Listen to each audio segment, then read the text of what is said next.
ಅಂತಂದ್ರೆ ನೋಡಿ ಉತ್ತರಾಣಿ ಗಿಡ ಅಂತ. ಇದು ಎಲ್ಲರೂ ನಮ್ಮ ಶ್ರೀಸಾಮಾನ್ಯರು ನೋಡಬೇಕಾದಂಥ ಸಸ್ಯ. ಇದು ಉತ್ತರಾಣಿ ಗಿಡ ಅಂತೇಳಿ. ಕಿಡ್ನಿಯಲ್ಲಿ ಕಲ್ಲಿರೋ ಅಂಥದ್ದು ಸಹ ಚೂರು ಚೂರಾಗಿ ಈಚೆ ಬಂದ್ಬಿಡುತ್ತೆ.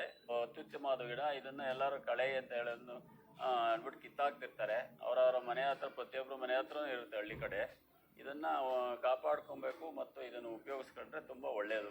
ಇದನ್ನು ಒಂದು ಇಡೀ ಸೊಪ್ಪನ್ನು ಕಷಾಯ ಮಾಡಿ ಅಥವಾ ಸೇವನೆ ಮಾಡಿದರೆ ನೋಡಿ, ಈ ಸೊಪ್ಪನ್ನು ಇದು ಕುಡಿ ಕಿತ್ಕೊಂಡು ಇದನ್ನು ಒಂದು ಇಡೀ ಸೊಪ್ಪನ್ನು ಕಷಾಯ ಮಾಡಿಬಿಟ್ಟು ಕುಡಿದ್ರೆ ಕಿಡ್ನಿಯಲ್ಲಿರೋಂಥ ಕಲ್ಲು ಸಹ ಚೂರು ಚೂರಾಗಿ ಈಚೆ ಬಂದ್ಬಿಡುತ್ತೆ.